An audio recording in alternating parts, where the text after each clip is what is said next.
રાખડી બંધન એક એવો તહેવાર છે જે માત્ર કંકુ અને દોરાથી નહીં, પરંતુ પ્રેમ, વિશ્વાસ અને સુરક્ષાના વચનથી બંધાય છે. આજે હું તમને એવી સાચી કથા કહું છું જે સાંભળીને તમારા આંખોમાં પાણી આવી જશે. મારું અને મારી બહેનનું બાળપણ એક નાનકડા ગામમાં પસાર થયું. મમ્મી પપ્પા ખેતી કરતા અને અમે બંને શાળામાં જતા. દર રાખડી બંધનના દિવસે મારી બહેન પોતાના હાથથી રાખડી બનાવી મને બાંધતી અને કહેતી, ભાઈ તું હંમેશા મારી સાથે રહેજે. સમય વીતતો ગયો.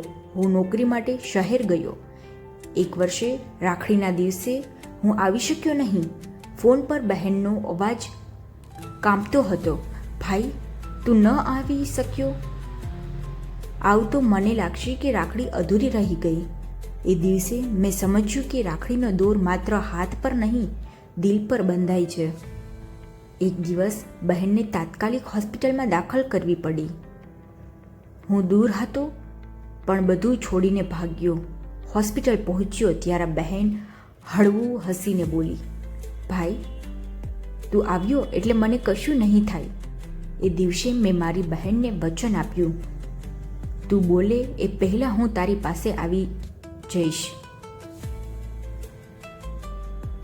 આજે પણ જ્યારે મારી બહેન રાખડી બાંધે છે ત્યારે એ ફક્ત તહેવાર નથી, એ વચનની યાદ છે. ભાઈ બહેનના સંબંધમાં અંતર માત્ર કિલોમીટરનો જ હોય છે, દિલના કદી નહીં. રાખડીનો દોર કદી જૂનો નથી થતો, કારણ કે એ દોરો લોહીનો નહીં પણ પ્રેમનો હોય છે. મિત્ર, રાધે રાધે.